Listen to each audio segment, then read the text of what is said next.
Praises to Yahweh Bashim Yahweh Shai Bashim Hakwadash. Double honors to the apostles and the elders, great millstone to rule and teach well. Peace of salutation to the elect 144 first fruit. So this lesson is going to be pertaining obviously to this article that I have right here.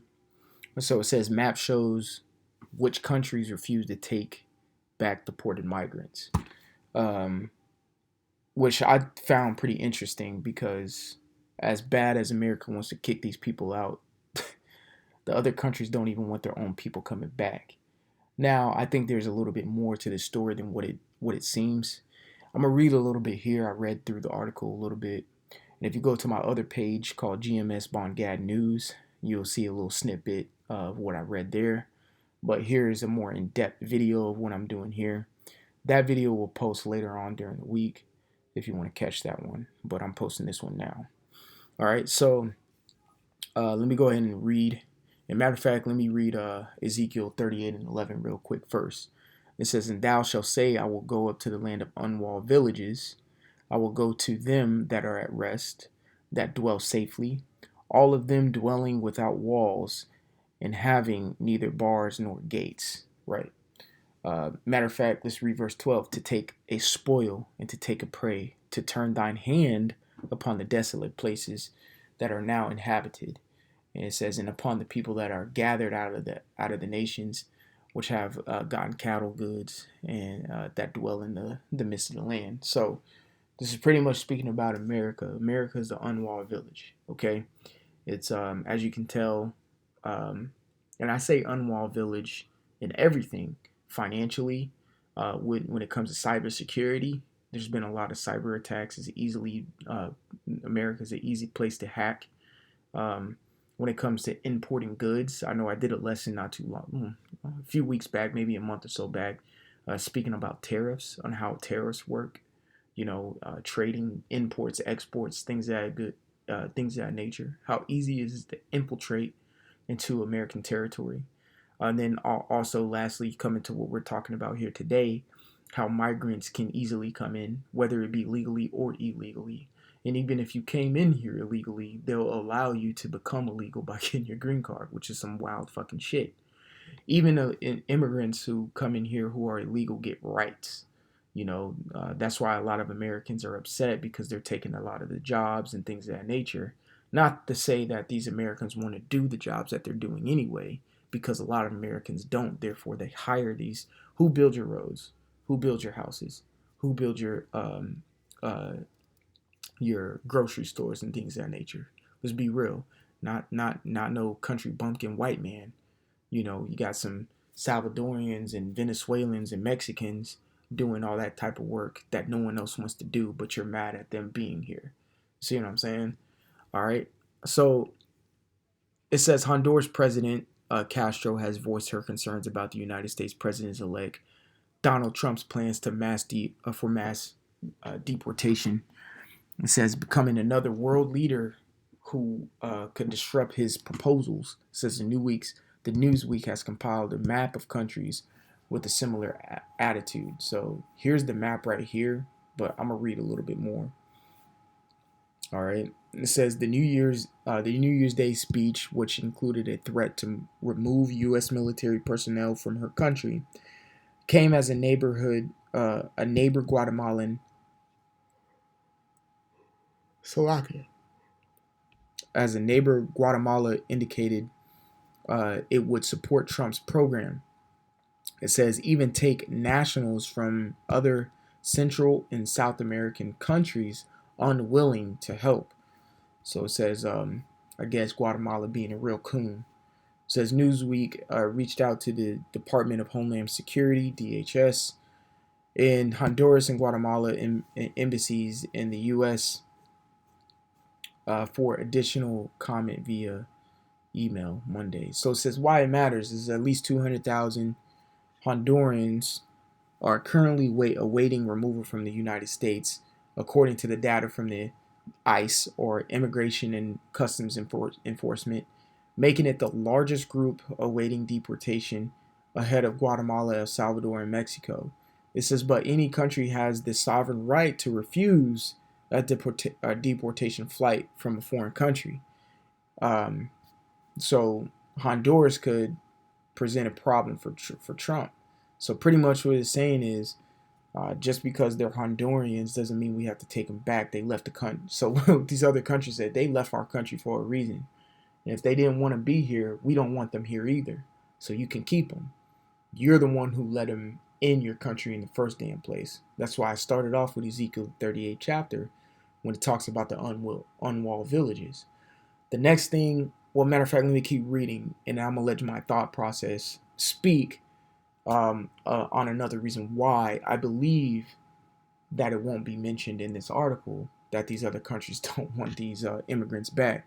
It says what to know. It says the hundreds of thousands of Hondurans awaiting removal uh, would potentially be Trump's easiest starting point for mass deportations once he is back in the White House on January 20th. Because January 20th is next Monday, and that's the inauguration. So happens to fall on MLK Nigger Day. It says, speaking on national television on January 4th, President Castro said she was concerned about unnecessary reprisals against Hondurans' presence in the United States.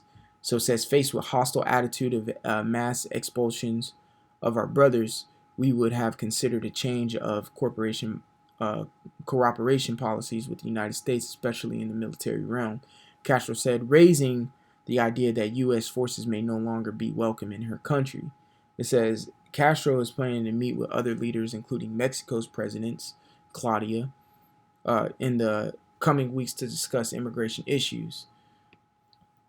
So let's go to this country map real quick. It says countries which could block U.S. deportations. So red is no, orange is like uncertain. So Mexico is uncertain. Okay, Mexico is uncertain when it comes to accepting or willing to accept deportations or Mexicans back to Mexico. You know, it says notes willing to accept other nationalities. President skeptical of Trump's plan. So pretty much the president of Mexico is kind of skeptical, like, on the border, on the fence of it. All right. So you got Honduras, of course, is not with it, and Nicaragua is not with it. Cuba is uncertain about it. Got Guatemala is uncertain.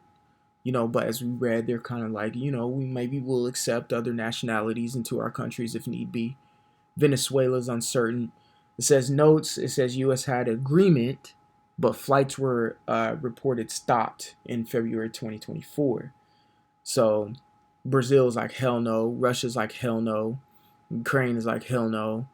All these countries right here, of course they're going to be like hell no. Most of the BRICS nations are going to be like hell no.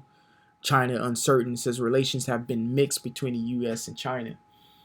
Why have they been mixed? Because China owns U.S. and they need that money back. just talking shit. You know what I'm saying? So Russia is definitely like hell no. And this brings me to my point that I want to make. So, the land of unwalled villages is trying to tell these other countries that you can have your people back. But here's some points that come to mind. So we have a lot of, here in America, there's a lot of terrorist or T-word things going on right now. I already said it, but whatever. There's a lot of T-word things going on right now, and America's on high alert for any other type of attack to go down. As you know, January 1st, that New Orleans attack happened. So, and it was from a dude of a different nationality, but obviously he was in the military, they say. So they say. You know what I'm saying? Who cares, honestly? It happened, right? So these other countries are like, well, how am I supposed to trust you to deport all these other people back and say you don't implant what you call sleeper cell? Let me see if that comes up. Sleeper cell. Yeah. So a sleeper cell agent. Sleeper cell spy is a secret agent who lives among a target community and waits for orders to become active. It says sleeper agents are also known as illegals. Like, come the fuck on. You see what I'm saying? It's right there. What does Trump call these people that he's deporting? Illegals. They aren't supposed to be here, right? So why do you think these countries wouldn't want these people coming back to their country to do the same thing when they get that call to become active to do what they need to do? Why do you think Russia is going to accept anything from America? You can keep those sleeper cell Russian agents that we put into your society so they can wreak havoc. All right? It's what the scriptures say. It says to take and spoil, to take to take a spoil and to take a prey, to turn thine hand upon the desolate places that are now inhabited. All right? It's the unwalled villages. I got my sleeper cell agents from Russia, from Mexico, from Venezuela, from Honduras. That's why these countries are putting up an upward, because they don't want those back. They don't want them back. They want America to be T-word-ized, okay? Not their own country. All right? So, and also, too, America could be sending sleeper cells back to them. You know, double, triple agents type thing. Shit you see on the movies. That should be happening in real life. You know, there would be no other reason why there would be a movie on it. In order to make a movie, you got to have something to go off of. You know? So that's why these countries, I truly believe, don't want these immigrants coming back, because they implanted sleeper cell agents in here to wreak havoc on this land. Why would they want them back in their country? You know, that's just my take on it. If you have a take on it, put something in the comment section below. That's all I have for you here today. I want to give all glory, honor, and praises to Yahweh by Hashem Yahweh Shai by Hashem HaKadosh. Double honor to the apostles and elders of Great Millstone who rule and teach well. Peace, love, salutation to the elect 144 first fruit. Till the next time, I say shalom, and like always, repent, for Yahweh Shai is coming back sooner than what me and you believed. All right, shalom.